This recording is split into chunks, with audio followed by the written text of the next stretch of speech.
प्रशासन से नाराज युवक ने कब्रिस्तान में खोदी अपनी कब्र, जिंदा समाधि लेने का किया अजीब फैसला। प्रदेश सरकार भले ही प्रदेश में सुशासन और न्याय व्यवस्था की बात करती नजर आती हो, लेकिन अधिकारियों की कार्यशैली के आगे सरकार की नीतियां व दलीलें बौनी साबित होती हैं। वहीं कानपुर देहात के भोगिनपुर तहसील के अंतर्गत आने वाला दुधनिया अचानक से आज चर्चा का विषय बन गया। चर्चा ऐसी कि जिसे सुनकर हजारों का जमवाड़ा लग गया। इस गांव में एक शख्स खुद ही कब्र खोदकर अपने आप को जिंदा दफन करने पर आमदा था, जिसे देखकर पूरा गांव हैरत में था। गौर से देखिए इस तस्वीर को। यह कोई किसान नहीं और ना ही यह कोई मजदूर जो जमीन को लगातार खोद रहा है। दूसरी तस्वीर में एक बुजुर्ग महिला इस इंसान को वापस चलने के लिए मना रही है, लेकिन वहीं जमीन में खुदाई करता यह शख्स उस महिला से हाथ जोड़कर गुहार लगा रहा है कि तुम यहाँ से चले जाओ। दरअसल ये तस्वीर कानपुर देहात के भोगिनपुर तहसील के दुधनिया गांव की है, जहां ये शख्स गांव के ही कब्रिस्तान को खोद रहा है। जमीन को खुद का यह शख्स असल में अपने जीते जी अपनी ही कब्र खोदकर तैयार कर रहा है। पूछने पर पता चला तो माजरा बहुत ही अजीबोगरीब निकला। कानपुर देहात का रहने वाला ये शख्स इसरारुल हसन अपने जीते जी अपनी ही कब्र खोदने को आमदा था। वजह पूछने पर पता चला कि पुलिस और प्रशासन की लापरवाही के चलते यह शख्स इतना टूट चुका था कि इसने अपने आप को जिंदा जमीन में दफन करने का फैसला लिया।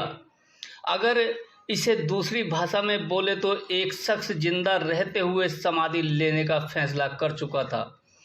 गांव में इस शख्स के और इसके अजीब फैसले से गांव में माजरा लग चुका था। देखने वालों की निगाहें कब्रिस्तान पे टिकी थी और सवाल हर निगाहों में लोग उठा रहे थे। आपको बता दें कि मामला यह है कि भोगिनपुर तहसील का रहने वाला ये शख्स पिछले कई दिनों से शासन, प्रशासन और पुलिस के चक्कर काट रहा था।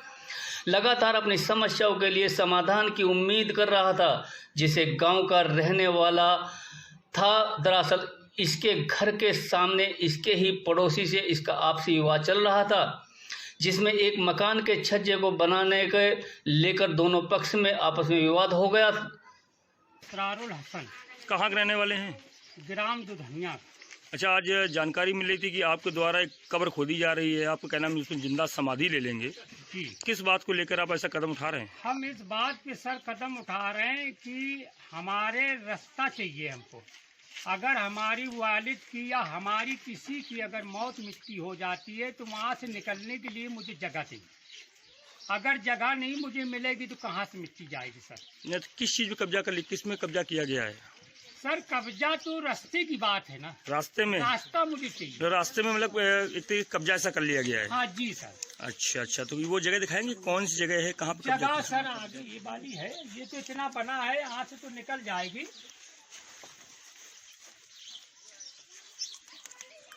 तो क्या आपने संबंधित विभाग के अधिकारियों को शिकायती प्रार्थना पत्र दिया था? हाँ जी सर, दिया था मैंने। तो क्या उसका दिया है सर एसडीएम साहब की। कोई अधिकारी आया नहीं अभी तक जांच? अभी तक मुझसे अधिकारी मिला नहीं है। आया था, लोगों ने बताया है, अपने मुलाकात करके चले गए। तुमसे नहीं मिले? मुझसे मुलाकात नहीं की किसी अधिकारी ने भी। तो अब आप क्या चाहते हैं? हम ये चाहते हैं कि हमारी समस्या जो है वो समस्या का समाधान हो जाए, बस कोई दिक्कत नहीं। अगर हम यहाँ से घर से बाहर ही ना निकल पाए तो ऐसे जीने का मकसद क्या है? अच्छा, आप जो निकलने के लिए रोड मांग रहे हैं जी, अगर आपको रोड नहीं मिलता तो आप क्या करेंगे? अब मैं ये करूंगा कि अब ये झगड़ा तो लड़ूंगा नहीं। झगड़ा लायक आदमी हूँ नहीं, न झगड़ा लड़ पा रहा हूँ। और खुद लोग दूसरे की कह सकते हैं जो मतलब जोरदार है, हमारी गरीब की तो नहीं कह रहे। मगर मैं यही कर सकता हूँ कि मैं अपनी खुदकुशी कर सकता हूँ, अपनी समाधि ले सकता हूँ।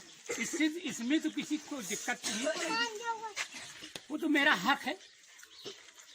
मैं ठेकेदार हूँ अपनी जान का, अपनी माल का। आज समाधि लोगे? मैं किसी को तकलीफ नहीं दे रहा। क्या नाम है आपका दादा? कुछ ना कह दे। अरे भाई, आपका बेटा कब्र खोद रहा है, जिंदा समाधि लेने की बात करता है, वो कह रहा हमें न्याय नहीं मिला तो जिंदा समाधि ले लेंगे। आपने उसको समझाया नहीं? क्या है पूरा मामला, क्या कहना चाहेंगे आप उसमें? आप उनके पिता हैं, क्या नाम है आपका? अब हमारा नाम तो अबरार हसन है। अबरार हसन जी। तो हसन जी, ये बताइएगा कि आपका बेटा यहाँ पर कब्र खोद रहा है, उसका कहना है कि कुछ लोगों ने रोड में छज्जा डाल रखा है, अगर हमें न्याय नहीं मिलता है तो हम जिंदा समाधि ले लेंगे, निकलने का रास्ता मांग रहा है। तो अब तुम देव साहब, तुम देने वाले हो, अच्छी बुरी जो कुछ है इंसाफ वाले। आप क्या छज्जे डालने का विरोध करते हैं? जो छज्जा डाला गया है, हम का विरोध करे, वो तो सब गांव भर निकल, ये गांव भर विरोध करे न करे। क्या ये लोग जो छज्जा डाल रहे हैं, क्या ये लोग तो वैसे अपने कम जा पावन मजबूरी है, आगे कटोरी। अच्छा, जिन लोगों ने छज्जा वगैरह डाला हुआ है, क्या ये दबंग किस्म के व्यक्ति हैं क्या? जाने अब जैसे जो कुछ हो भैया, मैं बता ना पाइए कौन को तू। थाना दौरा हाट के दुधनिया गांव में दो मुस्लिम परिवारों में इस बात को लेकर विवाद हो गया कि एक परिवार छज्जा निकाल रहा था गली में, दूसरे पक्ष ने ये आरोप लगाया कि ये छज्जा निकालने से कभी भविष्य में जब जुलूस निकलेगा तो उसमें व्यवधान आएगा। इस बात को लेकर उसने गड्ढा खोद लिया था और गड्ढे में समाधि लेने के लिए आतुर था। पुलिस को सूचना मिली, तुरंत मौके पर जाकर दोनों पक्षों के गिरफ्तारी की गई है और नियमानुसार निरोधात्मक कार्रवाई की जा रही है और छज्जा निर्माण रोक दिया गया है और नियमानुसार दोनों पक्षों को 151 धारा के तहत जेल भेजा जा रहा है।